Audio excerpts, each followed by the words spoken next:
What's up, Browns fans? Welcome to a special live edition of the Dawgs podcast.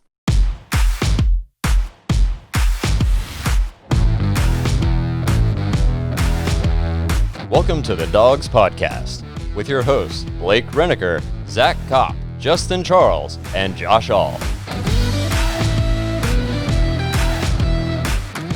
Hey, what's up, everybody? Thanks for checking out our first ever live show. We couldn't think of a better way to celebrate the big win against Dallas. First time being 3-1 since, I think, 1968 or something like that. Something crazy. It's been a minute. Since before our time. Let's put it that way. This is the year I was born. Right. Yeah. You old man. I know, right? I mean, it feels really good. We picked a good year to start a Browns podcast. Yes. Before we dive into this episode, remember, check us out on Instagram, Twitter. If you're watching right now, obviously you've checked us out on Facebook. And please subscribe on YouTube. We're getting closer to 100. That's what we're trying to get to. Super exciting game to get into. One negative that did come out of this game, we got to touch on Nick Chubb. Went down with an MCL injury, expected to miss about 6 weeks. It sucks. You know, obviously we love Nick Chubb. He's one of the best backs in the league. I will say, though, in years past, an injury like this, I think it derails a season. And now I don't think we're gonna miss a beat. Well, yeah, it helps when you got Kareem Hunt as your backup running back. Not many teams have that luxury, and certainly the Browns haven't had that luxury in the past. And even, Dearn's Johnson or whatnot, came in the game, actually led us in rushing. Yeah. He had the most carries. I think he had the most carries only because Kareem Hunt had been battling that groin injury all week. Yeah. And they said they weren't going to overwork him. Thank God for my fantasy team. He still got 2 touchdowns. So that worked out well. So hopefully Nick Chubb has a speedy recovery. MCL says 6 weeks. I know it could be sooner. It could be longer. So we'll see how it goes. And then huge injury for the Browns, Kadero Hodge on IR. Like his 3 catches this year we're going to miss. Yeah, out of the 2 passes we throw every game. So. Yeah. It did give a chance for Donovan Peoples-Jones to come in and play a little bit, and I thought he looked good in the return game. He had the 1 kick return that was pretty nice, and then his first offensive snap was a pancake on a DB, which was kind of the theme of the game if you guys watched. Yes. Yeah, definitely. I think he helps us, and I think that was Hodge's role too, good run blocker, downfield. And it's nice to see Donovan Peoples-Jones, out there doing that type of stuff. But the Browns did sign Tywan Taylor. We did bring him back. Our receiver. Yep. With the injury to Hodge, because he was in our system last year. I'm pretty sure we picked him up or got him from Tennessee. I think we traded for him. I think we might have made a late trade right before the deadline, brought somebody in, type of a thing. So I think that having him, we'll see if he's used maybe as a returner type of a thing. But I liked what I saw out of Donovan Peoples-Jones. Yeah, I mean, as far as our running game goes, I'm just looking at the this box score here, and before Chubb got hurt, he was at 7.2 yards a carry, which is just another day at the office for him. And then Hunt was 6.5, and Dearn's Johnson was 7.3. I mean, we were just killing it. But our absolute best running back was OBJ, 36.5 yards a carry. Yeah. We're gonna get into before we started getting into what went right, what went wrong. I wanted to go by the numbers because this was kind of a historic game for the Browns. First time with 28 points and a half since 1991. Man, I mean, I was 2 years old. Scored 30 points in 3 straight games for the first time since 1968. 307 rushing yards, most in the game since 2009. I mean, these are incredible numbers. 307 rushing yards in a game. That happens when Oregon plays Southwest Dakota State. Shout out to Southwest Dakota State, wherever you guys are at. So I mean, that's just insane. You should be super embarrassed if you're the Cowboys. We had 3 players rush for over 70 yards, first time in team history that's ever happened.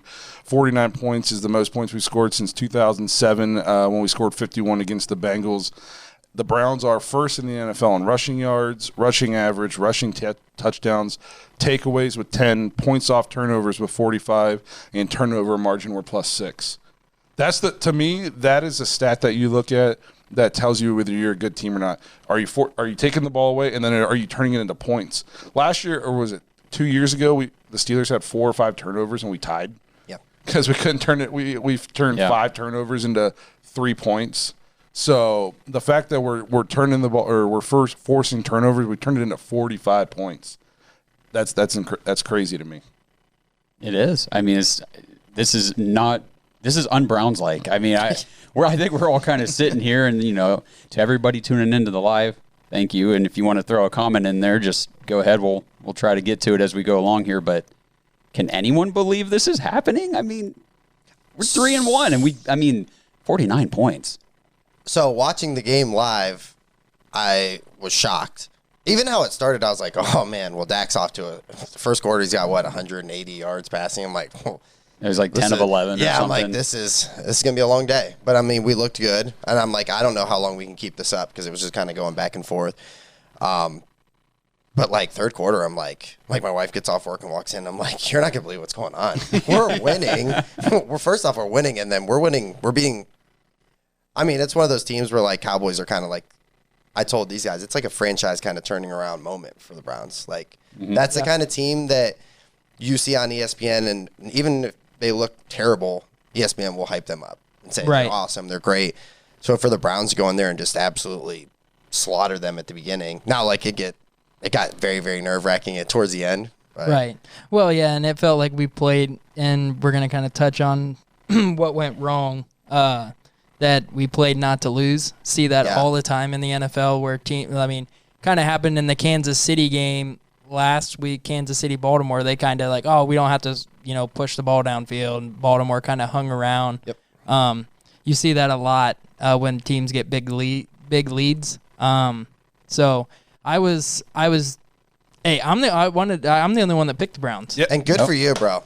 Congratulations. When you looked at this, okay, so I'm not overly surprised on how well our offense did because Dallas's defense is that bad. I mean, in the stats showed that, and they were giving up. Bad. I can't remember what we said it last week. I had the stats. They're giving up 150 or 60 yards rushing per game or whatnot, so we went a little bit above their average. We doubled it. But, I mean, their defense is, and it's sad because they really do have a great offense. Yeah. I mean, and I know that Dak put up 502 yards passing. Well, because he had to throw Zeke only ran the ball 12 times.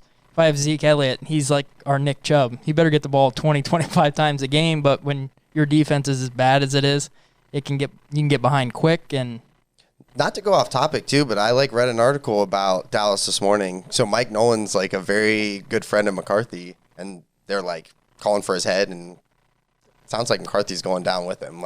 Yeah.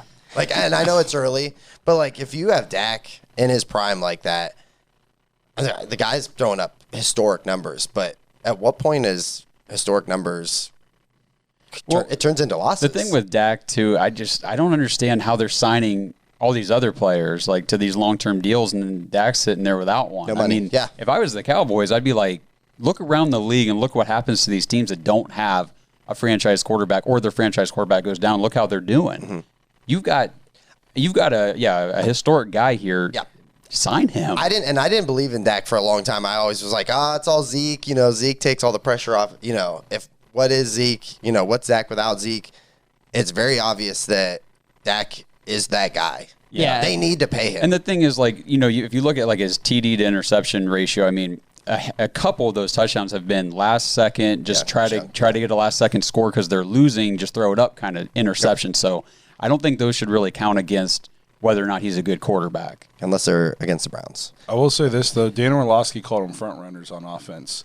He said if you look at their first quarter offense, they're not that good. They put up all their points when they get down big and the defense goes into prevent. Yeah, well, and actually that's a good point. That's what I was going to bring up because, you said about the Browns went into that play not to lose. Well, I mean, you're up 41-14 in the third quarter. What are you going to do? You're not going to, all out blitz every play. You want to get out there and just say, let's just manage this game. We've got 30 minutes left. Let's just take it easy. And, the Cowboys are a good offense. They're high powered. We talked about it. 502 yards passing for Dak. I mean, they've got so many skilled players. But I think it's a testament to our, hodgepodge of defensive players that we were able to keep them there at 14 for that long in the game. Right. Well, and we benefited from the turnovers. Myles Garrett showed up big again. Another great outing for him. And then the kind of one of those fluky type plays with the Zeke fumble where he's like actually down, but he's on somebody else or whatnot. And just one of those where you probably feel like in that moment, like, oh yeah, I just got tackled, but I'm laying on top of somebody and somebody rips the ball out. Yep. Type of a thing. So we benefited from that because on that drive they were moving. I think the ball was close to midfield when Zeke just ran for like 25-yard gain or something and then fumbles. Sandejo needed that so he didn't get cut at halftime. Oh, my gosh. Sandejo. And I don't think he's even that safe because our defense is rough, but man, it's painfully obvious that he just completely looks underwhelming out there. That was the first time where I was like, oh, nice play, but I'm not impressed with you. I feel like the only time I really see him is when he's flying in after somebody's kind of like already down. He just throws a shoulder into somebody's back. I'm like, great assist there, guy. What are you doing? That first half we went down, scored, then they matched. We ended up having the punt. Didn't move the ball very well on our second drive. They went down, took the lead, and then we matched, and then they went fumble, and then punt for only 24 yards on their 3 drives before halftime. You know what the Browns did every drive except for one? Scored. It was crazy. So let's move into what went right for this game. The first, in a weird turn of events, Odell Beckham was the one doing the pooping today. Yeah. Oh, my God. Yeah. Pooped all over Dallas's defense because he had 154 yards total offense, 3 touchdowns, and he bailed out Stefanski. I'm not going to lie. If he gets tackled for a loss on that reverse and we lose 20 yards on first down when we were almost in field goal range to begin with, we were right at midfield, people are going to be losing their minds about Stefanski. And then he just makes – I mean, I was freaking out in the living room watching when he made that play. Like, I didn't even know. It was like I wasn't watching a Browns game anymore. I had an out-of-body experience. Yeah, so I saw something. So, question, do we run that play for Odell in that situation if we have our speedster, JoJo Natson healthy that had been getting all the sweeps and all of the end-arounds? I don't know. Thank God At that point in the game, but the thing is, though, they ran that play like in the first half. They did the same exact play, reverse sweep out to Beckham, same side, everything. And I think the fact that it worked then, I think he got like a 15-yard gain or something creative, big yardage. That kind of gave Stefanski that confidence, like, okay, it worked in the first half. Let's pull it out here again. And if you did you guys see there was I think it was the cornerback, and I think it was Jalen Smith, the linebacker. Play the sideline. Ran by. immediately out of bounds, like past him. They didn't even try to tackle him. Yeah, I don't know it was terrible. It was awful. It was terrible. Okay, so the one guy, Alden Smith, did his job, really. Okay, he didn't make the play, but he forced Odell to run all the way back into the end zone or whatnot to get around the side. And then it was literally like, because I got Odell on my fantasy team, so as soon as this play's happening, I'm up because I needed this touchdown bonus because it was 50 yards.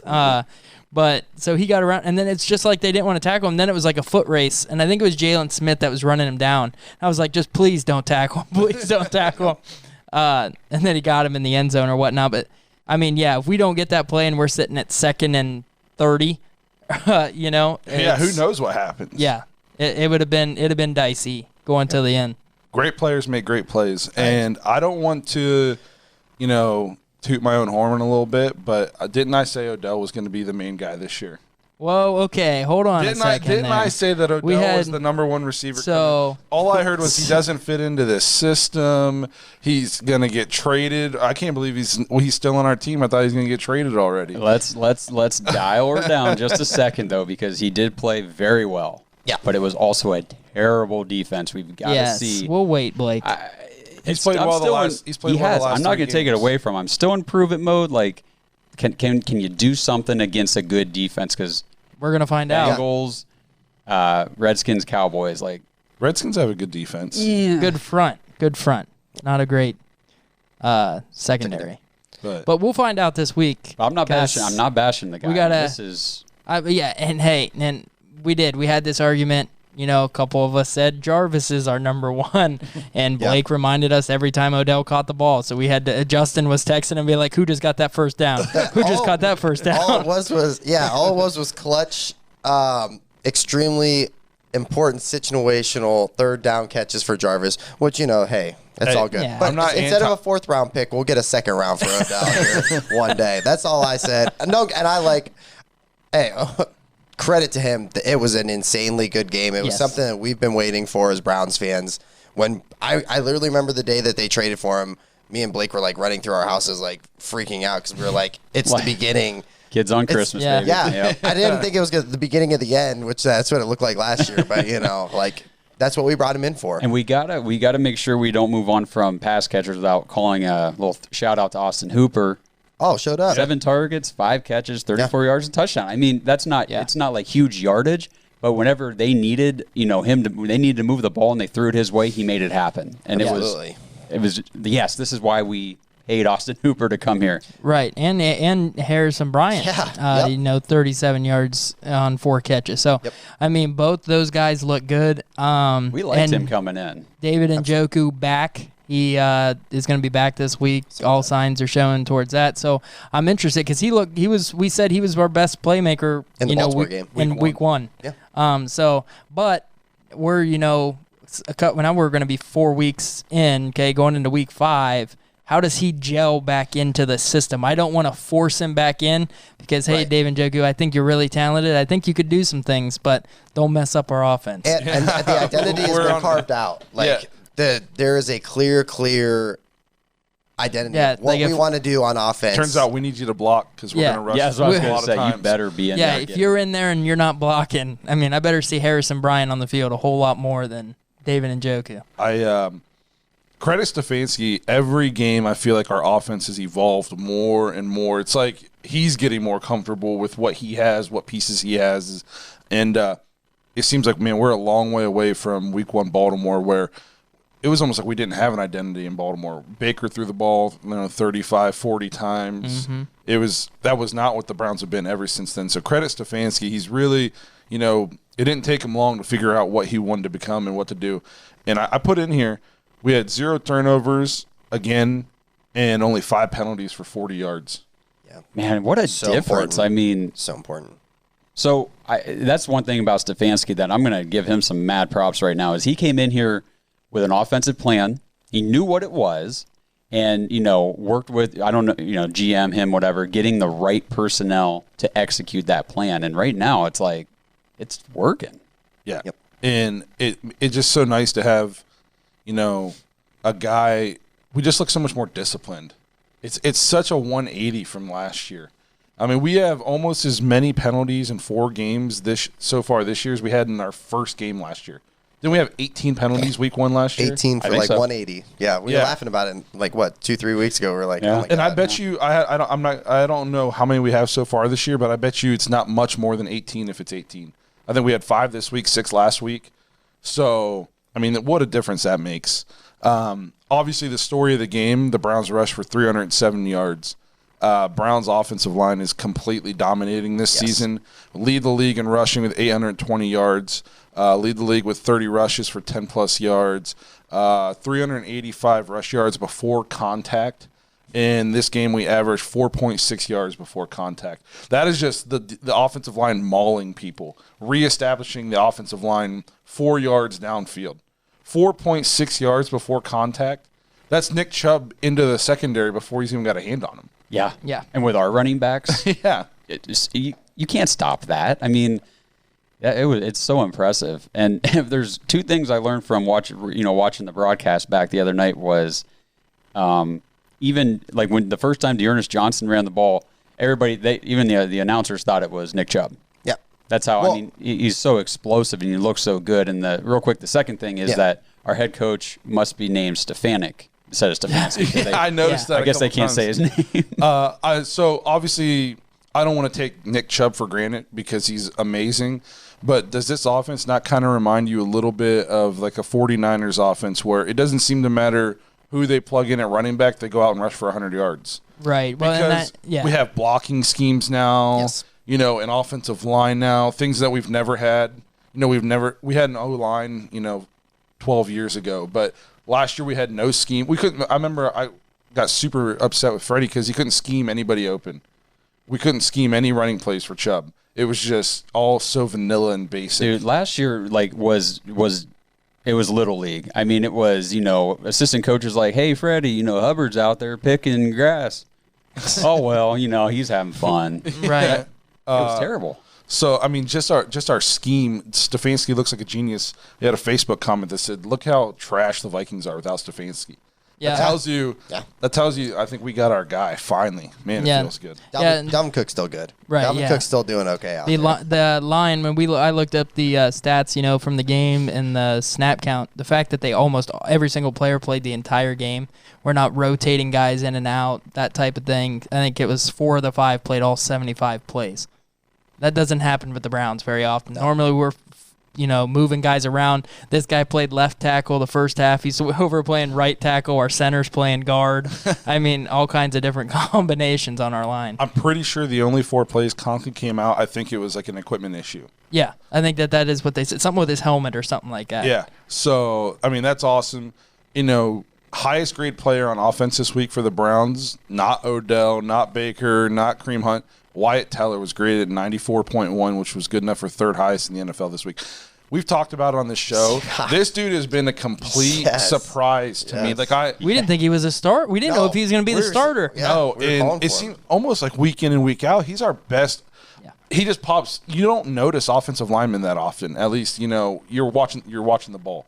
Until they get a penalty, then you know them. Yeah. Oh, yeah. And I feel like I notice Wyatt Teller jump off the film. Like, he just mauls people. He pulls on those counters and just pancakes everybody. I mean, he's dominating the run scheme. Yeah. I mean, it is his thing, man. Like I said, they got the right personnel to execute this plan. I just saw a quote from Wyatt Teller that said, Conklin and J.C. Treader are the smart guys. They tell him what to do, and then he goes out and he just hits people. I like that. Hey, you got to have some of those guys. Yeah. You got to have some of those guys that are just really, there to do their job. Don't confuse me with all that, analytic stuff. Yeah, just see guy, hit guy. Yeah. So, and he's doing that extremely well. And, I mean, that's the difference in our line right now is we thought we had this gaping hole at right guard, and now – I mean, he's playing at a Pro Bowl level. Yeah, he's right there. The whole line is right now. I mean, there's no weakness. I mean, we've talked, past players when we were doing our drafts of who we were having to take, of guys who stood out for the wrong things. And now we're talking about, hey, how about Teller stood out? He's, hit that block or whatnot on that counter play. We're not talking about like, oh, great, did you see what Teller did or whatnot? Fell right into Baker. The last offensive lineman for the Browns I remember watching and standing out on tape was Cam Irving. Oh, yeah. And it was usually because he was just getting mauled on his way to giving up another sack. So this is such a breath of fresh air to see a dominant offensive line. Well, and with the holes that they're opening up, even to quote Zach, when Dearness Whatnot Johnson got in there. Right. They were like, this guy got off a fishing boat, and he literally, we were just texting. I had like 3 group messages going on, and every one of them was, hey, this Johnson guy, turns out he can run the ball pretty well, too. And I don't know if it's situational with the line is just, you called it out a couple weeks ago. You just said Wyatt Teller is just pulling and just killing people upfield. Right. So before anybody even gets hands on, there's just huge holes upfield. Well, go ahead, Josh. I was just going to say, Hilliard's not bad either. No, he looked good. He comes in, it's like, like you said, Blake, for the 49ers, I don't care who's running the ball. Yeah. Give it to him. It's going to work. It was funny. Skip Bayless on their show on Fox Sports was talking or whatnot, and he's all about you're down on the Cowboys, and they're talking like this Dearness Johnson or whatnot leading. He's like, where'd this guy come from? Like they just picked him off the side of the road and said, hey, we're playing the Cowboys this week or whatnot. You can come and rush for 80 yards. Yeah. It was crazy to see. It's awesome to see. I love having an identity. And I think we saw in this game, we started to see some explosive plays. We talked about that just in the last episode. As teams start gearing up to stop this run game, which is, a historically good run game, we're going to start seeing some more of those over-the-top plays, even if it is Jarvis throwing instead of Baker. That's what I was going to say. First touchdown of the game, Jarvis, trick play. That's a Freddie Kitchens play, but that's the But first it play worked. of the game. We're not running the ball, 10, 15 times to set anything up. We're just, hey, go out there and chuck that ball down there. Yeah, and he put it on the money too. It was Jarvis. beautiful. No, it's not. Now Beautiful. Jarvis has done this in the past. Okay, so it's not like Absolutely, this is like new. But I mean, he put it on. I mean, it wasn't like Odell was eating popcorn, nobody around him in the end zone, just waiting on the ball. Like it was a perfect throw. Right on the sideline, up, Yep. Yeah. above his head so he could get up and catch it. I mean, And crazy, I mean, it was out there all over social media. Crazy stat. He threw the football with his left hand, but he throws a baseball with his right hand. Yeah. does he really? That's wild. Yeah. So he threw out a first pitch at a game, threw it right-handed, but he threw that pass left-handed. Number 1 wide receiver on the team. Absolutely. Right Absolutely. I knew exactly where you were headed with Yeah. that. Number 1 man. receiver, number 1 quarterback. there. Hey, Jeez. So we've talked a lot about the offense. We did touch on this a little bit early in the episode. Myles Garrett was our highest graded defensive player at an 84.7. That's his third week in a row being the highest graded defensive player for our team. He now leads the league with 5 sacks and 27 total pressures. And we talked about it coming into this season, and then after week 1, we really gave him a hard time. But it seems like he's starting to find that groove now too, where he's playing like that guy we thought he was going to be. He was dominant in this game, and he was dominant last week. He's got that strip sack. We joked about it last week. We were like, he's got the strip sack figured out. right. And then he does Every it week again. we see Yes, it. he does.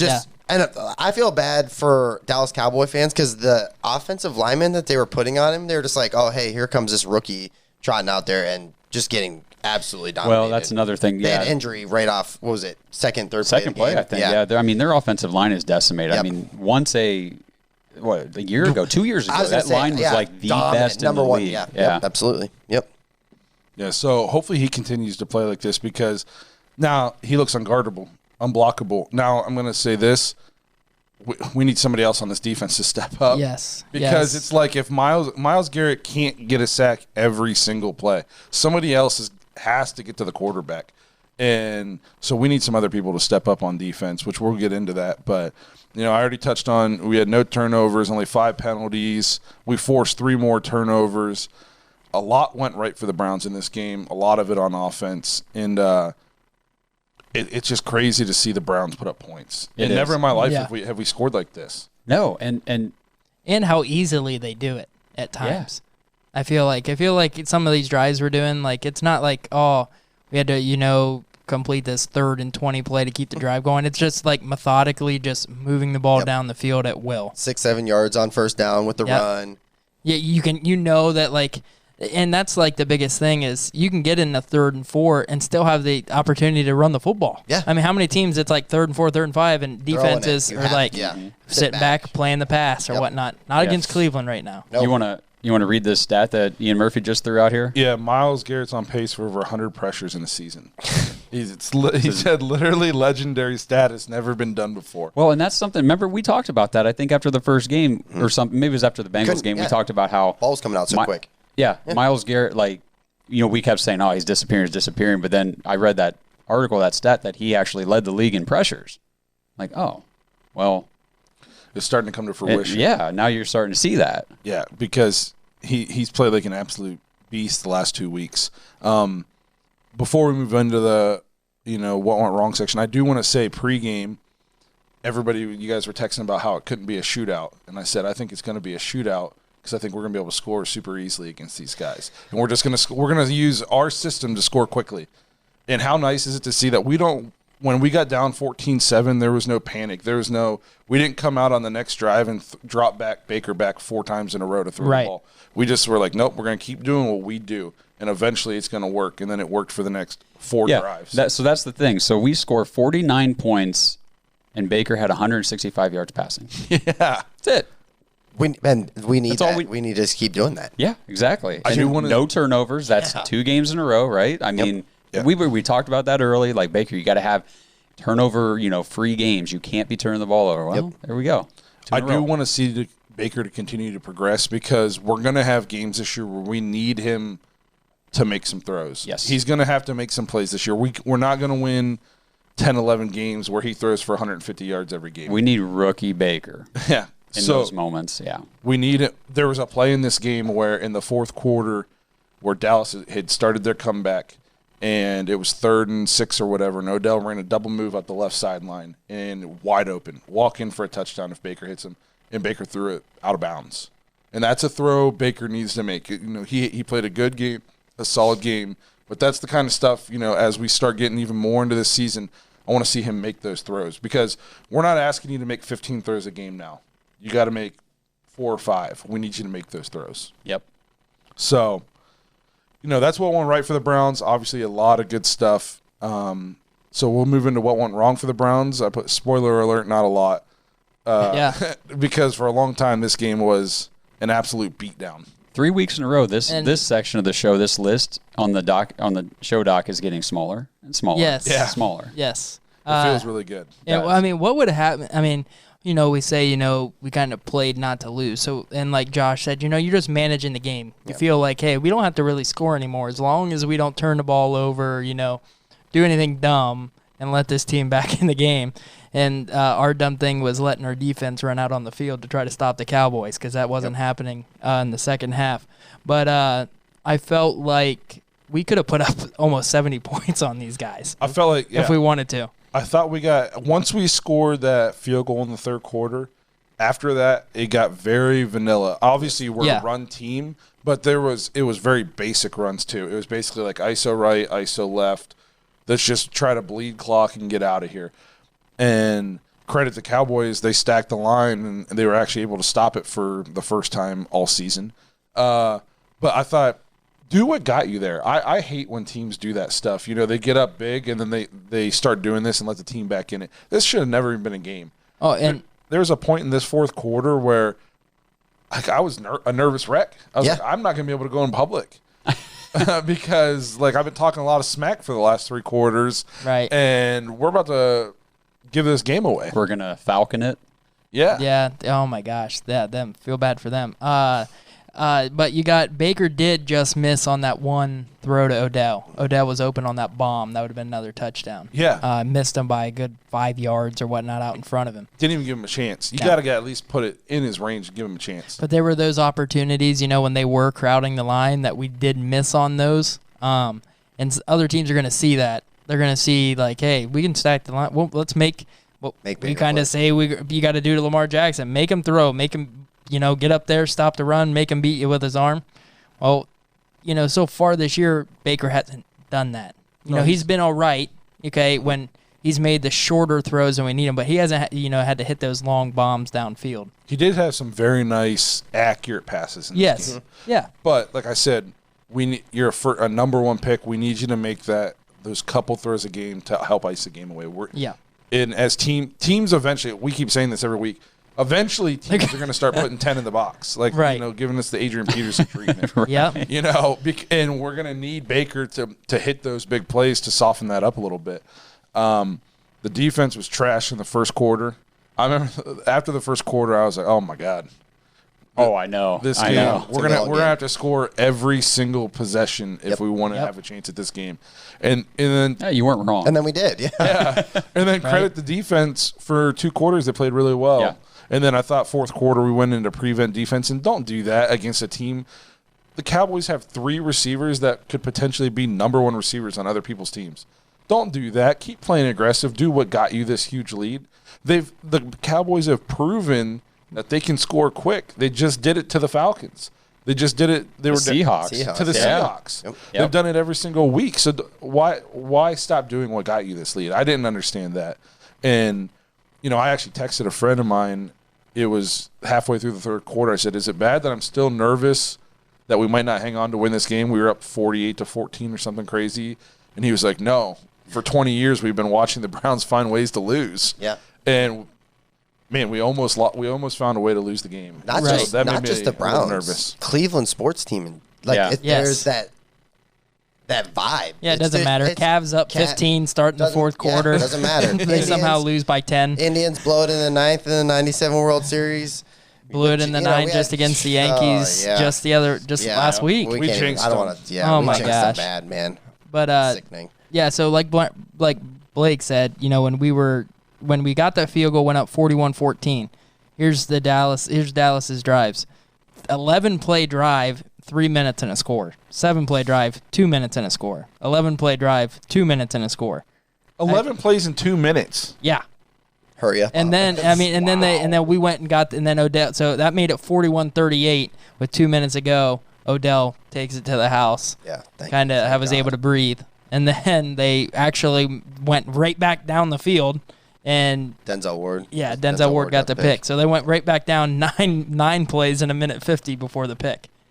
Yeah, if he doesn't pick that off, they score again. We're right back. We've got to get another first down. We're like, we better get this onside kick. They're going to kick that watermelon ball or whatnot, and we got to jump on it.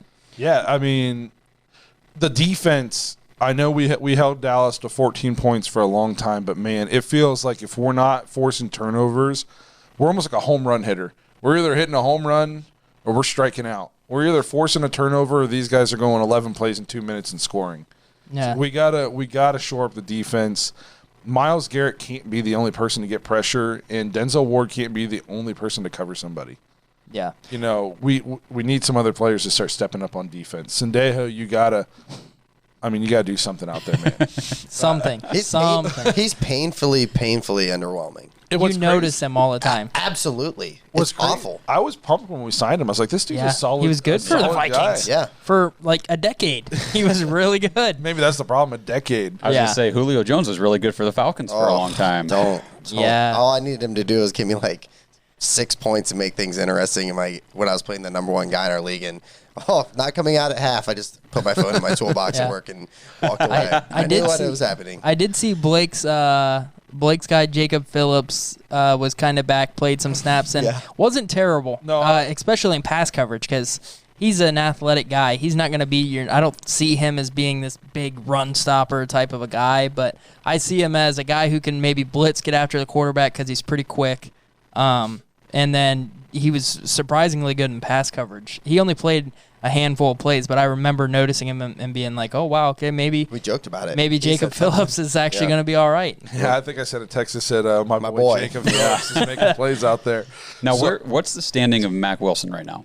He played. Yeah. He played. They just said he's not ready for full go. It's the article I read that he played, I think it was like between 10 or 15 snaps. He played 6 snaps last week. They just said they're easing him into. Well, that's good. If we can, we got a 3-1 record as we're easing in. Yes. Arguably our best linebacker. And I did see, because I was rewatching the game last night because I missed it on Sunday, I saw a play where Taki was like fingertips away from a pick. Yep. Oh, there was a lot. I mean, if you go back to the one touchdown with Sendejo, if Sendejo takes a better angle, that's a pick. Yeah. Or at least breakup. Or at least one. I couldn't even believe he caught the ball. Yeah, I mean, I don't know how. And then I was like, and he hit Denzel Ward, and I was thinking, boy. There we go. Well, even it is. Yep. Denzel, he just killed Denzel or whatnot. Just killed him whatnot. Yeah, I'm like, it was. I was worried about that, and then I was like, okay, he didn't hit him that hard. This has turned into the Whatnot Browns podcast. Yeah, I like it. I say it a lot. I like it. It's cool, bro. I'm good with it. I'm gonna make it. Put that on a T-shirt. Trademark it. Yeah. Underdog or whatnot or whatever Shaq calls his guy on TNT. Put that on a T-shirt. Yeah, I thought for sure Sendejo picked it off, or at the least was going to light that guy up. Yeah. Instead, he lit up Denzel Ward. Yeah, guy who's made of glass. Yes. I mean, even the broadcast didn't know what to do. The camera, it was like, Amari, no. Oh wait, yeah, because crazy. They were like, oh, somebody caught that over here, and then Amari's in the end zone. Like I actually do have it. And if you look at the replay, they broke it down kind of like there was some people on ESPN not bashing, but saying, Dak looked good, but hold on, let's look at this. This one here could have been picked. This one here could have been picked. Or what? There was a lot of those plays. They had 3 turnovers. It could have been 5, 6. Yes. We said that the week before too, though. I mean, he threw the ball 58 times. I mean. Yeah, it's not a good recipe for success. No. You need a run-pass balance. He actually said that before the game this week when he was talking to the media. Dak did, where he was like, when we're pushing the ball downfield, we're going to be more susceptible to the turnover. I just got to be, more careful with the football. He easily could have thrown 5 picks. Yeah, definitely. I mean, 58 times against a good defense. If he's playing like the Patriots and throwing those, he isn't completing all those passes. No. So. I want to see more out of the defense. That'll kind of segue us into the Colts preview. Oh, boy. Colts I think this is another good test for the Browns to see where we're at, because they're not super explosive on offense, and Phillip Rivers he likes to turn the ball over. So can we force a couple more turnovers this week? The real test though is going to be, can we continue this offensive dominance? I'm going to call it dominance, because right now the Colts have the number 1 defense in the league. They've yet to give up 300 yards of offense in a game, and if we score 30 plus on these guys, it's like watch out league, because the Browns are for real. Yeah, I mean, with the Colts, I feel like if we can just minimize the damage they can do on the ground, Absolutely. we're going to be fine, I think, because like we said, Rivers looks, he's washed. He's a laundry machine now, and just turning everything over. I think he's got, Yeah. I think he's And they got- have no receivers. Well played. Yeah, so I don't know if there's any. Hopefully, there's not any Colts fans watching this, because I think their team is super overrated. I think they're so overrated. I don't think that their offense is very good at all. Okay, I that's like fair. Jonathan Taylor. There you go. I Yep. like him. Don't like anybody else on there. I don't like Phillip Rivers, past your prime. T.Y. Hilton. Past your prime. I mean, They got Mo nothing. Alley Cox. Mo Alley Cox. The guy played basketball in college. He was a basketball player. He wasn't even. He didn't play football in college, and he's their best wide receiver. Their offense is not good at all. They rely on turnovers from their defense. It's what keeps them in games. They're 3-1. They lost to Jacksonville, who really isn't that good. They beat Minnesota, who their offense didn't play. And then they played Sam Darnold. He threw 2 pick sixes in the game. And then they played Chicago, who, if anybody tuned in last week, I said Nick Foles sucks as a starting quarterback. He proved me right. Yes. So, I mean, I think going into this game, their defense is super good. Yep. But what offenses have they played? They really haven't played a good offense. Yeah. And especially they played the Vikings early, and the Vikings last 2 weeks seemed to get their offense going a little bit. But early in the season, the Vikings offense was putrid, Atrocious. Yeah. to put it nicely. So, Like, you listed off stats earlier about the Browns' run game that, yes, the Cowboys' defense isn't very good, but we've seen this every week. We saw it against the Ravens. Even we were getting completely shellacked. I mean, both our running backs had over 5 and 6 yards a carry. We can run the ball. we ran the ball well against Washington, and they have a good front seven. So I really want to see us, and we're a quarter way in the season now. I believe in Stefanski. I believe that he's not going to come out and do anything stupid. He's going to do what got us here. We're going to run the ball at him, even without Chubb. So we're throwing a different NFL leading rusher at you. Another Pro Bowler. Yeah. So I'm very interested to see how this goes. I did want to mention this on the show. A lot of haters out there saying, the Browns are 3-1, but who have they played? Don't give me that crap, because you didn't pick you didn't pick the Browns to win any of those games. Yeah. Right. So you picked us to lose, and then when we win, you say, "Oh, you haven't played anybody."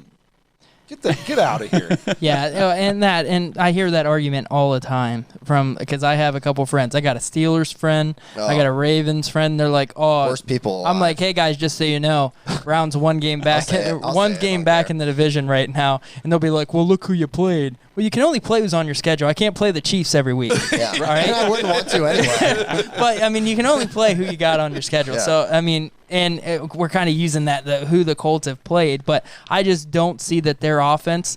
If their offense was as good as ours, they'd be putting up huge numbers against these, less than average teams. Well, their leading receiver last week was the 4th guy in line as far as receivers go, starting the season. And here's the thing: the difference between we can kind of talk about who they play and what kind of numbers they put up.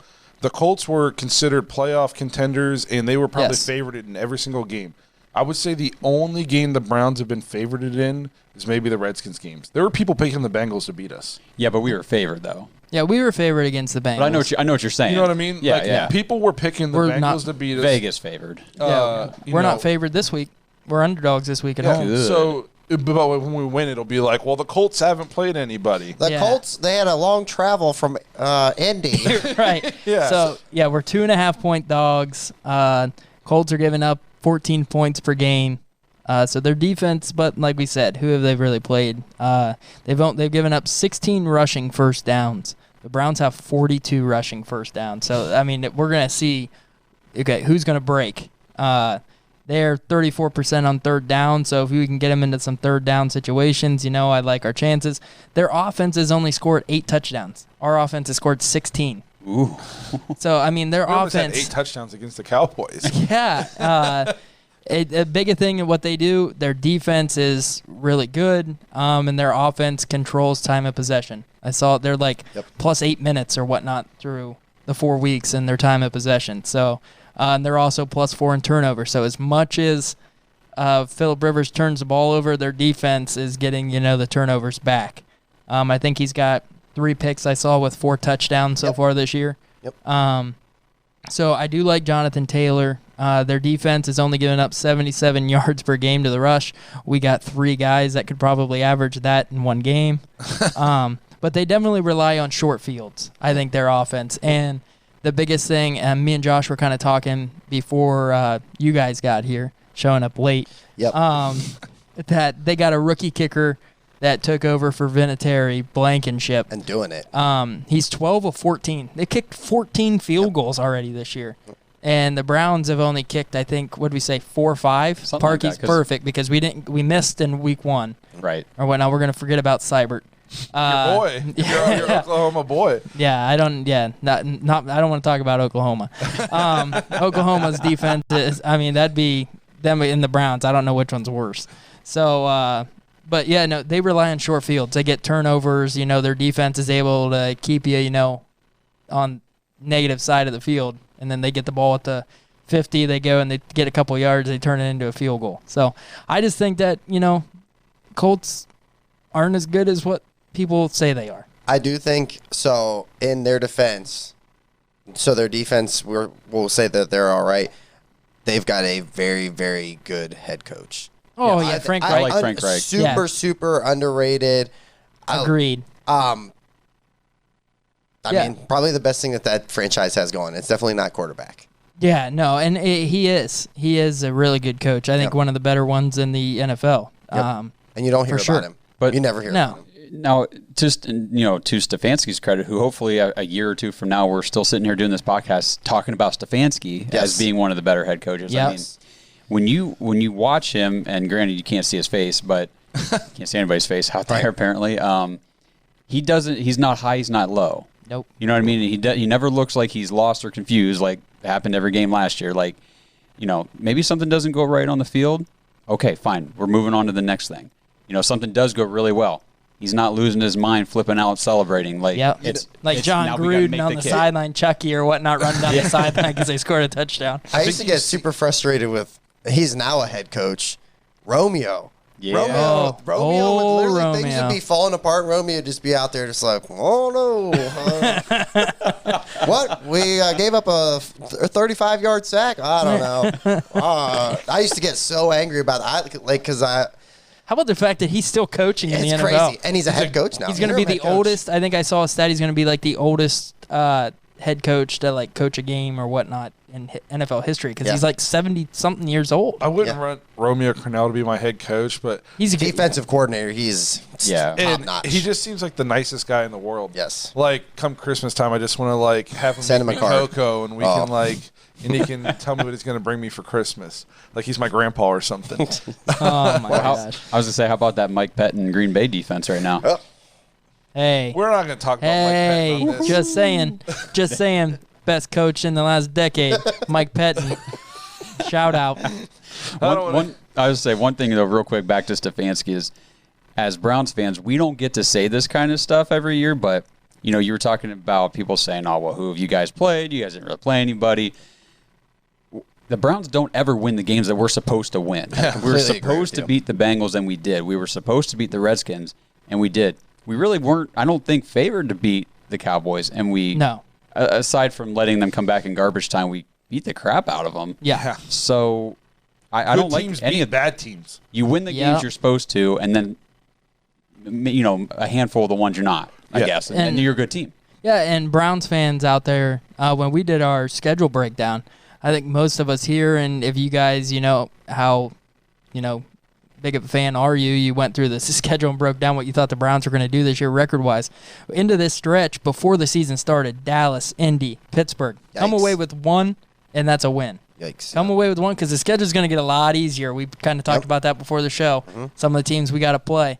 You get one of those, and you're like, all right, we can kind of breathe. We took one of those three. That was our toughest, stretch. Well, we've already took one, and Let's go get two. I think we're getting two this week. I completely agree. And we were talking about this a little bit, just kind of looking to the future. The Browns have 6 games on our schedule that as long as, barring a collapse or, something crazy happens, those are games we should win. I think the Browns are staring 9 wins easily in the face right now, as long as we continue on this trend. So go win a game against the Colts, maybe beat the Raiders, something like that, maybe split with the Steelers. Browns could easily get to 10 or 11 wins. Well, we smacked the Ravens one game last year. It's like, where did that come from? So, that's very, in the realm of possibility, too, that we beat them, like you said, split with the Steelers. I say beat them twice. Why not? I like your style, bro. Yeah, that's right. I like your style a lot. I don't want to get too far ahead and start thinking crazy, but when was the last time? Well, we're not in week 2 anymore. We're a quarter away done with the season. So you can kind of tell when the good teams are starting to separate from the bad teams and stuff like that. And it seems like the Browns have separated themselves and they're trending towards the good team area. And we got the Giants, the Jets, the Jaguars, the Bengals, the Texans, and the Eagles to play. Oh, man, juicy. That sounds good. The division-leading Eagles. So remember when we talked? 2-1. Remember when we talked last week? We were like, why would they take a tie? Why wouldn't they just? Now they're in first in the division because they took the tie. It's unreal. So I mean, I don't want to be overzealous. I don't want to get too far ahead of ourselves, but the way we have started this season, the way we have played so far, and the way the schedule breaks down, we have a tough 3-game stretch, and then the rest of the season, we got the Steelers one more time and the Ravens one more time. There's not really any other tough games. Maybe the Raiders is our toughest game other than the Steelers and the Ravens. Yeah, but they're not throwing anybody out there to catch the ball either. That's the thing. I mean, like I said, I don't want to get too crazy, but I think 10 weeks from now, we might be sitting here like having a really exciting show this podcast. Hey, I'm going away from Blake. I'm going crazy. I'm happy that we're 3-1 because never seen this before. Yeah, right. I'm taking advantage of it. So hey, we're one game out of the division. So Baltimore and Pittsburgh fans or whatnot. I'm giving. I don't care because I'm hyped because we're 3-1. Cleveland fan, man. I get it, bro. It feels so good. I just keep telling my fiance, I'll just be like, hey, guess what? And she's like, what? And I'm like, the Browns are 3-1. She's so sick of hearing it. I just keep put it this way: the Browns were dominating so much at one point. We were watching it together, and she looks at me, and she goes, "What's going on?" And I was like, "Your guess is as good as mine, but we're about to be 3-1." Right. And it feels so good. So what a time to be alive. I think, that's awesome. I think I put that in one of our Facebook posts. Now, what a time to be alive. Hey, now on Titans better, zip it up, lock it up, not be ruining this COVID situation for everybody. Yeah, no kidding. Because them and the Patriots now. Come on, guys. Gilmore getting close to Mahomes after the game. And that's the biggest thing with this whole COVID thing, that these players are getting tested almost every day. When they have this case, they're getting tested every day. And sometimes it doesn't show up for a couple of days. I'm gonna say this though too. I'm pretty sure I saw a thing that every player who's tested positive so far is asymptomatic. I think you're correct on that. So are they false positives? You mean to tell me these people getting it, not one those person, don't happen. Not one person has symptoms. They're sending him that one lab again. New Jersey, the Jersey lab. So I think worst case scenario, say there is like a mini outbreak among a couple teams. I think the NFL will be like, we're going to take 2 weeks off. Everybody go home and quarantine for 2 weeks, and then we'll just pick it right back up. Well, how did you guys feel about the Pittsburgh and Titans game being postponed? So if I'm a Steelers fan, and I saw Roethlisberger say it too, they completely they messed their bye week up for them. They forced them to have a bye week 3 games into the season. They have to play 13 weeks in a row. It's insane. So, and here's the other we thing get too. Them right at the end of that. Of when they play, when they come back. Okay, so they get now, because they had the bye week in the middle, like right after they played us, like week 7, 8, something like that. So now that's all flip-flopped around. So now who do they get to play in that spot? They get to play Baltimore, and Baltimore's coming off a bye. Nice. So, I mean, not only did it was like insult to injury, now we got to play all these games in a row. We switched our bye up. Okay, now we get to play like one of our biggest games of the year in the division, and they're coming off a bye. Yeah, if you're the Steelers and you're looking at this, I'd be mad. You're going. Absolutely. If the Steelers are looking at this, going, if we do what we want to do, make a Super Bowl run, it's like 17 games in a row. Yeah, That's basically like playing a season without a bye. right. And the thing that I didn't like is they kind of thought this might happen. So we said you can have more players on your practice squad, or you can carry more players on your active roster. They planned all these things in case this happened, and then they were like, that can't.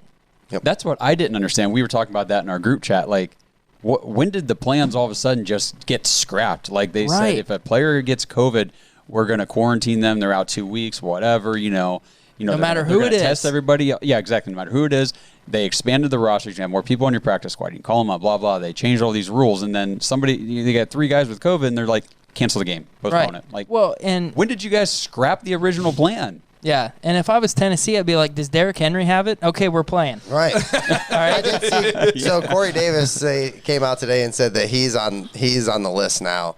Well, they had 2 more. Yeah. And so they haven't been in their facility for over a week now. They've said like NFL is really looking into Tennessee because they think that they kind of just were like, well, Mike Vrabel we don't care. We're doing whatever we want. Well, yeah. Well, look at it. Mike Vrabel has an open door policy. Somebody was taking a crap during the NFL draft. So I mean, who knows? I'm surprised not everybody doesn't have pink eye. So I don't know what's going on down there, but yeah, I just take care of stuff down there, Tennessee. Don't ruin this. Yeah, because I'm on cloud 9 right now, and I'm not. You're not that far. Down. You're not that far. We'll drive down to Tennessee. Yeah, I gotta lay the wood to somebody. I will. To Wyatt Teller, I was gonna say, hit guy. Yeah. All right. So I think we're all in agreement. The recipe to beat the Colts, I think, is what a lot of people will consider is the recipe to beat the Browns. Stop their run. Stop Jonathan Taylor. Force Phillip Rivers to drop back and pass the ball. Try to force some turnovers. Get them out of their comfort zone. Yeah. So the difference, we still have our weapons on offense. They don't. No, if we force them to throw the ball, they're throwing to, like Zach said, a college basketball player. Yeah. We're throwing to Odell, Yes. Austin Hooper, Jarvis Landry. And Njoku, if he comes back, Harrison Bryant looks phenomenal. Every time Harrison Bryant, and not to gets mention the our ball, running backs, Yes. Still can catch the ball. Yeah. Yep. So, look out, Colts. There's a train coming. It's called the Cleveland Browns. Oh, okay. Yep. All right, so let's move into our game picks before we wrap this up. I think Zach has our numbers. Yep. Turns out we're pretty good at this, guys. Yeah, so we have a tie for the best record this week, which is Josh once again, but I have joined him from the cellar. To the club. I'm no longer dwelling in the cellar. Yep. So we both went 12-3. Obviously, only 15 games with Pittsburgh, Tennessee not being played. Blake was in second by himself, 11-4. So just one game back. Justin at 10-5. Sorry, guys. Just letting everybody down. So total records going into week 5, we have Josh at 51-12. Blake, you were in second place at 46-17, 5 games back. Justin, you are 7 games back, 44-19. I'm still at 9, didn't make up any ground on. Josh, 42-21. I'm in last place, and I'm 42-21. It's a long season, man. It's a long season. So we're going to go into week 5. Thursday night, we got Tom Brady and Tampa Bay at Chicago Nick Foles. I'm taking the Bucks. They seem to be figuring some things out. Well, a little bit worried. They got a lot of injuries. Herbert is gashed him up, man. really good. That dude might be the real deal. Yeah. I think he is really good. I was really wrong about him. Yeah, I agree. I didn't think that he was going to be this good this fast, and Correct. he is pretty good. Gunslinger. Tom Brady had to, go vintage. Yeah, he Tom did. Brady go into the bag of tricks. 5 touchdowns, Yep. 360 yards passing. But that's not against a good Chargers defense. not your typical Tom without Brady Chris Godwin. game. Yeah. And Mike Evans went out for a little bit. Yep. Real quick, Everybody's banged up over there. Does Tyrod get that job back? Because their coach keeps saying Tyrod's going to No. be the No starter. way. I think that's something you have No. to say as a head coach, especially whenever you got your rookie quarterback playing a lot sooner than you were expecting.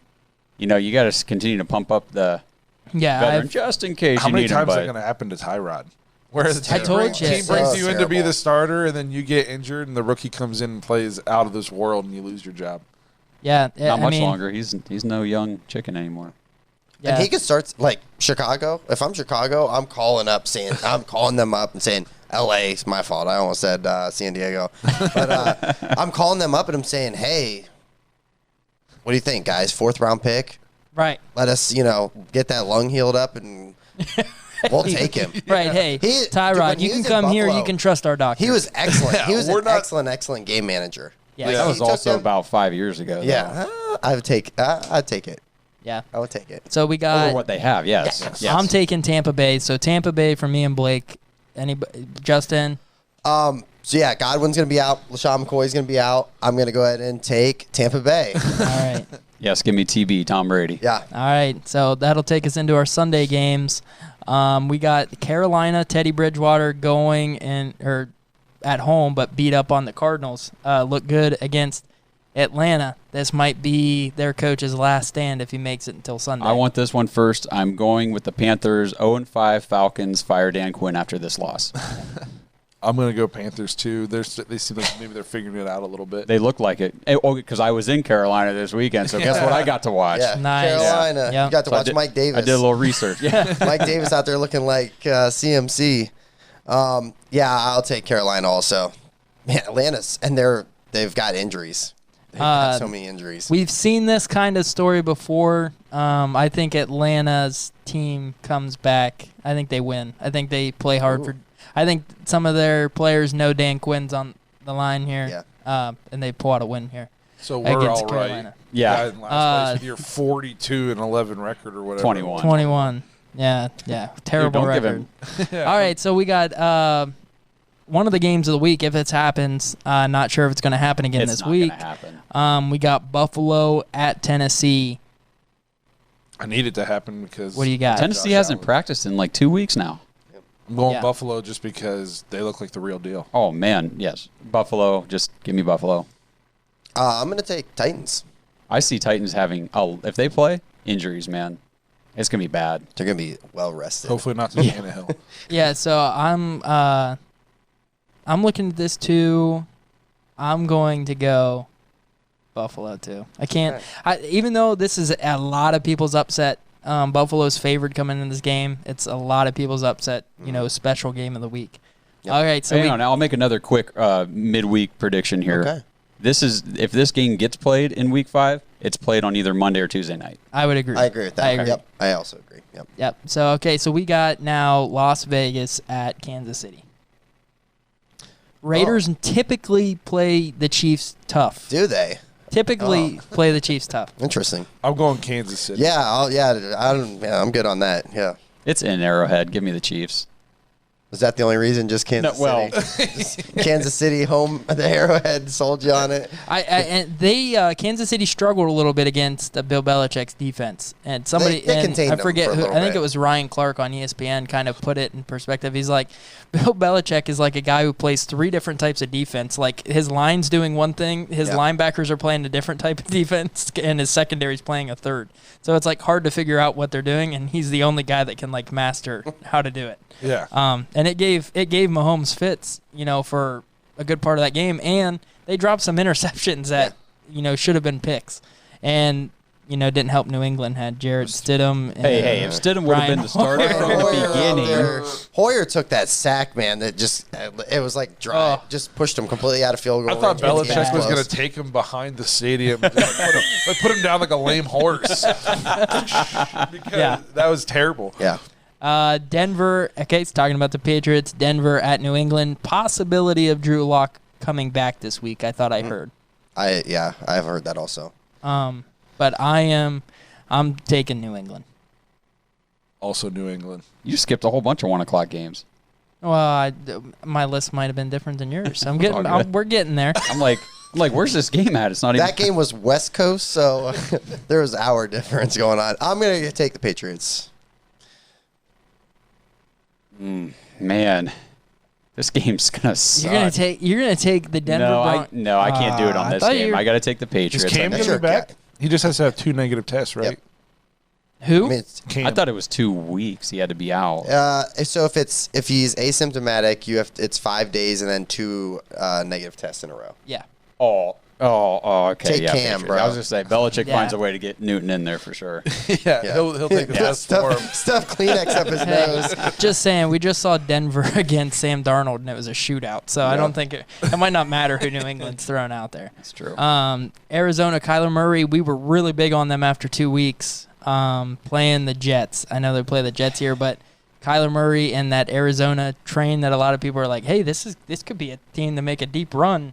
Kind of looking wishy-washy. No, I need Kenyon Drake to get going. If he doesn't get going this week, Trade bait. yeah, he's on the. I'll take him. He's on the. I know you would. I'm gonna go Arizona just because I'll never pick the Jets in a game this year until they play the Giants, and I probably still won't take them. I made the mistake last week. I thought for sure Jets were going to be able to pull that off on that Thursday night game, and now Joe Flacco coming in. I'm still going to take Arizona, even though. But we've said, how many more games does Adam Gase have left? Oh, he's on that. It's unreal. I don't know. They must just be like, well, hey, we'll just keep him until somebody else gets And so we fired, can and get then Trevor. maybe we can Yeah, they want like, Trevor pick up Lawrence their- really bad, I guess. I mean- that's what I heard somebody say. Why would you trade or why would you fire your best bet to get Trevor Lawrence? Yeah. And by the way, the Jets are the #1 reason why Clemson's going to have 2 more championship runs. Yeah. So Yep. So we got Philly at Pittsburgh. Oh, by the way, I took the Cardinals on that one. Oh, I thought you said Cardinals when we first started. Sorry. Pittsburgh. Do you want the Jets? Because we can. You know I will. Like Blake, You said never take the you Jets. said you were never. There was 2 teams. I think it was the Giants and the Jets. You were never taking a team from New York. Yeah, but you're gonna have to twice this season. Twice. No. he said They're the not Eagles. the same. Once. He said he Oh, won't it was take the the Eagles. Eagles. Yeah. That's Now- who it was. yeah. And could have picked them last week. Justin should have. Yeah. Yeah. Philly. So we got the Eagles. I mean, beating up on a banged up 49ers team though. Not really sure who's going to be quarterback this week. It looks like Jimmy G's going to be back, but we're not positive. What game are we talking about? Are you doing Dolphins Philly. Philly and Steelers? Yes. Okay. Taking I thought you were Steelers. talking about the 49ers for a second there. Well, because that's who Philly just Okay, beat I up see on. what you're saying. Yeah. Lost me. Yep. Okay. Nope. So Eagles versus Steelers at Pittsburgh at Heinz Field. Steelers. Yeah. Pittsburgh off a bye week. Arguably one of the best coaches, probably. How unfair is it if you're – they literally – Bill, he's like, yeah, I'm good. I'm going to get out of here. I'm going to go and just play golf every day. And then Mike Tomlin comes in. And Yeah. And you they can want make to the get argument Mike Tomlin is a better coach. To every Pittsburgh Steelers fan out there who, gripes about Tomlin and we need to fire him. What are you talking about? Yeah, dude. Try being a Browns It's fan. so unreal. I was talking about this with somebody yesterday, and I him was in like, that Steelers Letterman jacket on the sideline. it's so unfair. Man, It's I would like to unreal. play for that coach. Yeah, he seems like he's definitely a player's coach. Oh, absolutely. Yep. I wouldn't want to And upset him. look at what he's done with some of the guys like Le'Veon Bell, who's still very talented, but was he as good as or was it just Mike Tomlin's system that he had him in with their line?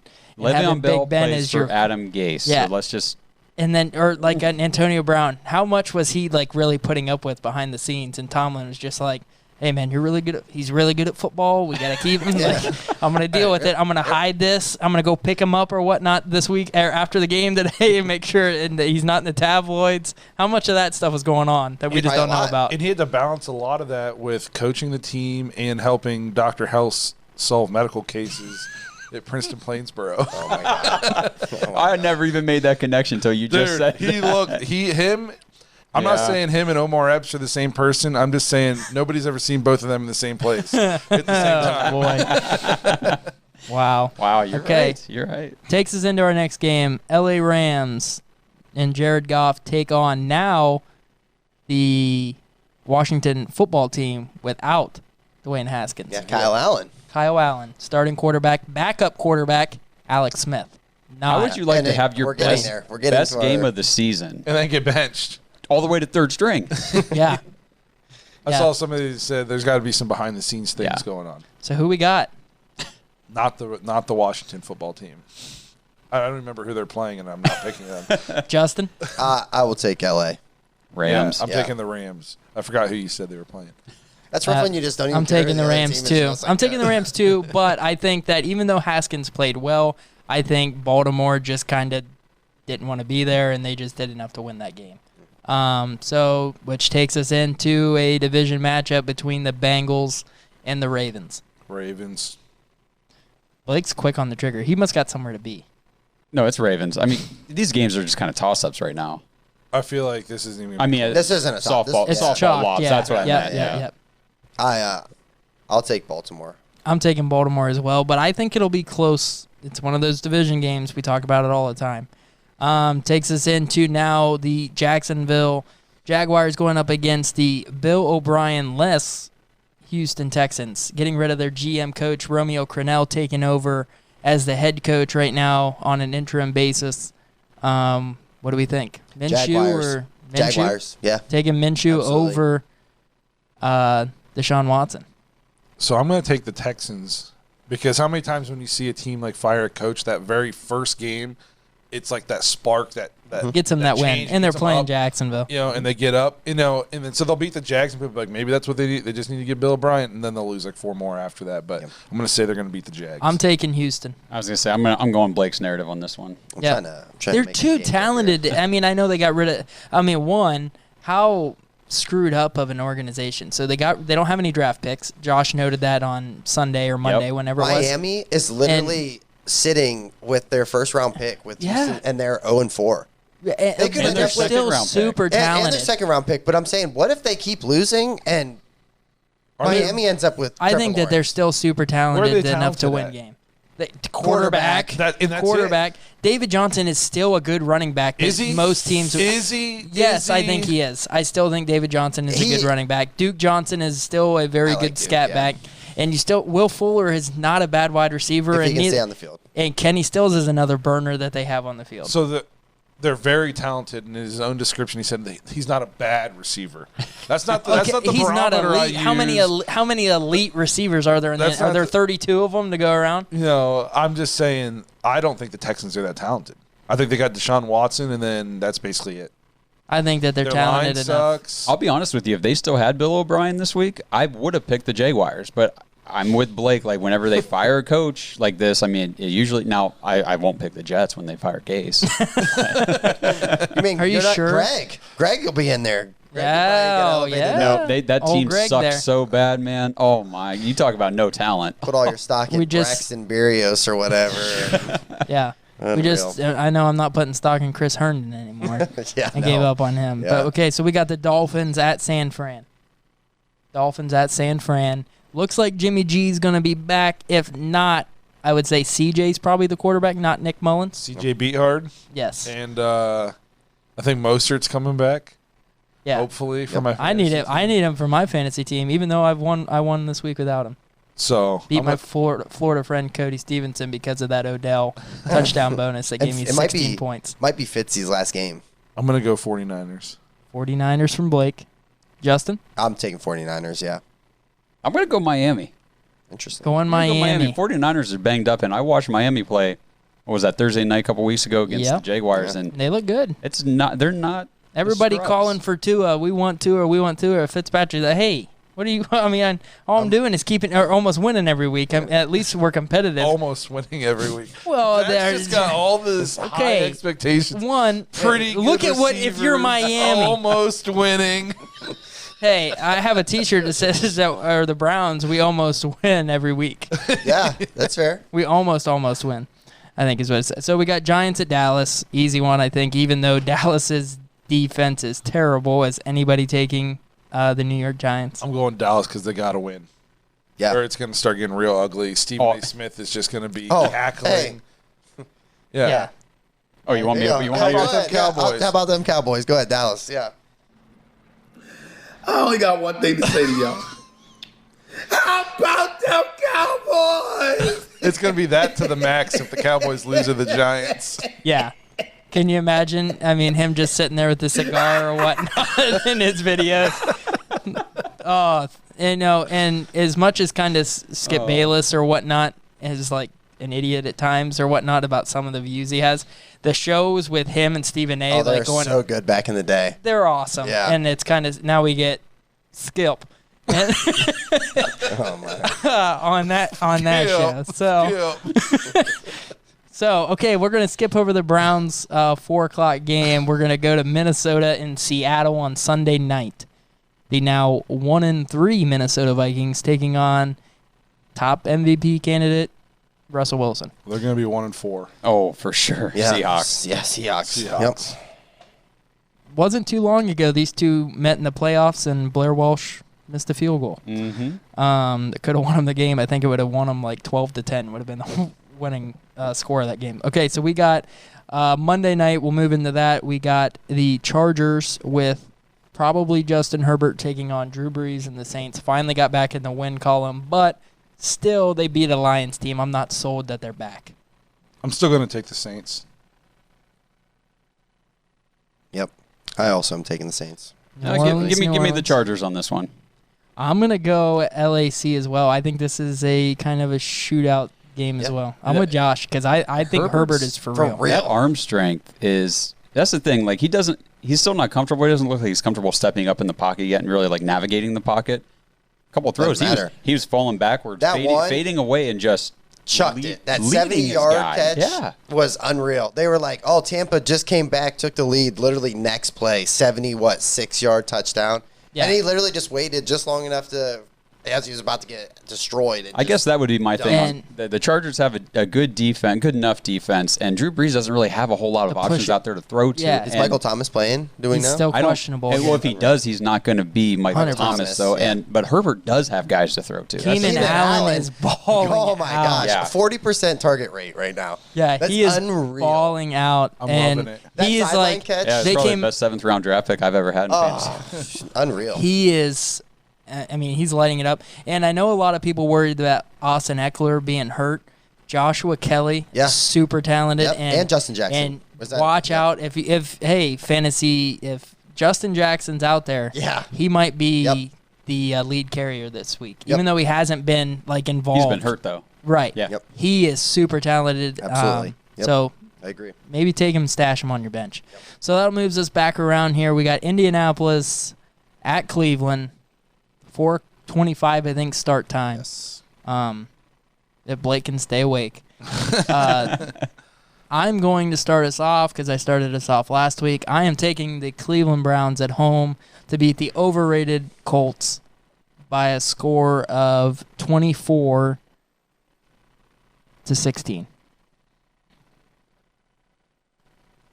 I'm not going to make the same mistake twice. Last week I didn't take the Browns.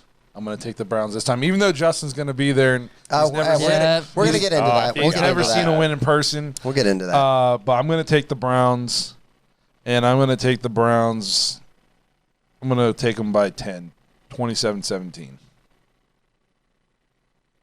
Go ahead, Josh. Oh, I'm going to take the Browns. You guys are taking all the The good score, the easier the ones score. I wanted. Yeah. Jeez, I'll say that our running game, and with Ernest Johnson getting a chance to show what he can do, he's going to ball out. I think Browns go 31-13. We'll just flip the numbers around. He was an expensive guy for you. You spent some money on him, and That wasn't me. I thought that was you that Somebody spent money on spent him. $60-some on him. In our fantasy league, so we get this, we get this money to spend on free agents, and somebody went all in. It's a dynasty league. There's not a whole lot of running back depth at all on the waiver, so anytime you get a chance to get you got to guy jump on I it. couldn't put $60 down on him, a guy who's only going to be relevant for 4 to 6 weeks.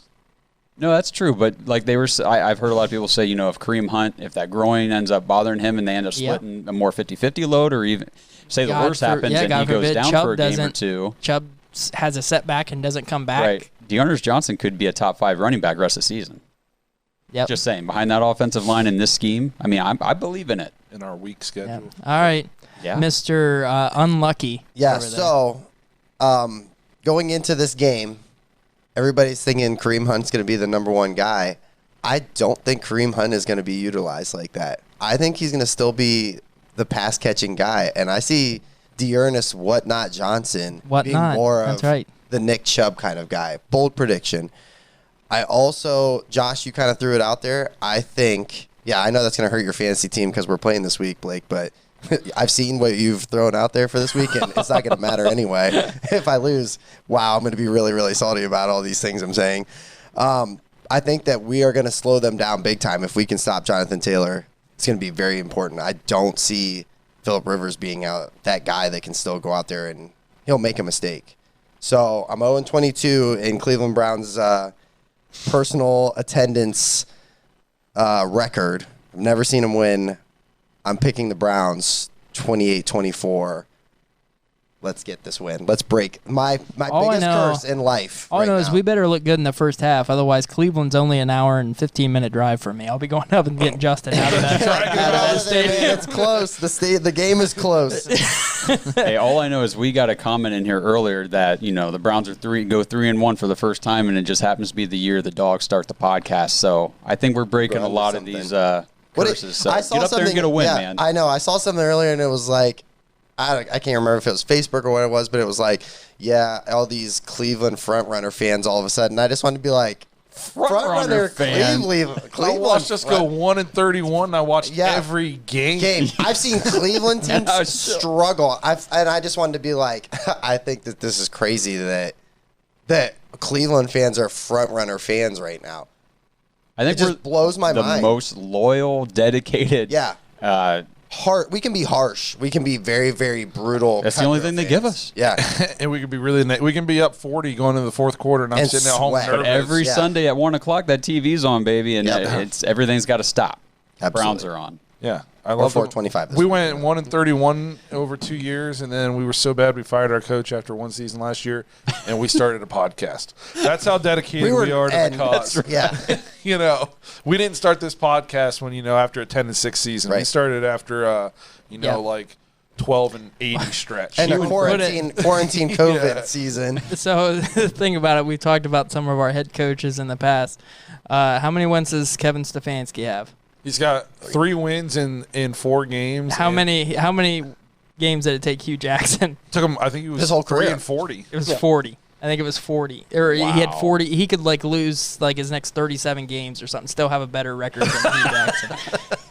That's what we're living in. So I'm all in on the Browns. I'm on the hype train. I don't want to hear anybody tell me anything about they haven't played anybody. Yeah. Shut the F up. Get out of here. And the thing is, even if they do go out and, say they go out and they lose against the Colts, but they play a good game and they don't have penalties and they're not turning the ball over, they just get beat. And it's a close punching kind of game. Yeah. Okay. I'm still pumped about this team. Here's my thing is, I've literally seen them go for the win on a field goal and to get blocked and get returned. Me and Blake were there, and I've never been so scared to be in Cleveland as a fan. And I was with Blake. I'm like, if somebody gets crazy, he could probably take somebody out. There's people ripping jerseys off. I'm like, we got to get the hell out of here. Well, yeah. I'm like a $1.35, soaking wet a few years ago. Right. We got to get out of here. We got to go. Yeah. Just horribly, I've been, and it's usually Baltimore. I've seen 4 Baltimore games, and they're usually, we might get up on them. There was 20-0, and then we missed a field goal. And their fans travel pretty well, too, because it's not a far. The worst. But, so go Browns on Sunday. Yeah, absolutely. Go Browns. If you're at the game, we got capacity doubled, so we're up to 12,000. So if you're up at the game with me, hey, I might be able to yell to you in person, but... Hey, look over and make sure Pumpkinhead's there or whatnot, because we're 2-0. We're 2-0. He's at the Cowboys game. They showed him on TV, and I follow him on Instagram. Yeah, so you better make sure he's there. If not, go get yours out of the car. All right, so let's wrap this thing up. Thanks for checking out our first ever live episode. We actually had a lot of interaction, feedback from you guys while this was going on. Love it. So that was really awesome. Maybe we'll start doing some more live episodes, especially if the Browns keep winning. Seems like a lot of people liked it. Remember, check us out on Instagram. Check us out on Twitter. When Zach feels like it, he posts the episodes there. Obviously, if you're watching live right now, you already checked us out on Facebook. Subscribe on YouTube. Remember to check back next week so we can review this Colts win. That's right, I said it. And preview our matchup with the Steelers. First big matchup. First time that game might mean something and actually have a little bit of heat. So check back with us next week. We'll talk all about those 2 games. And have a good week, everybody.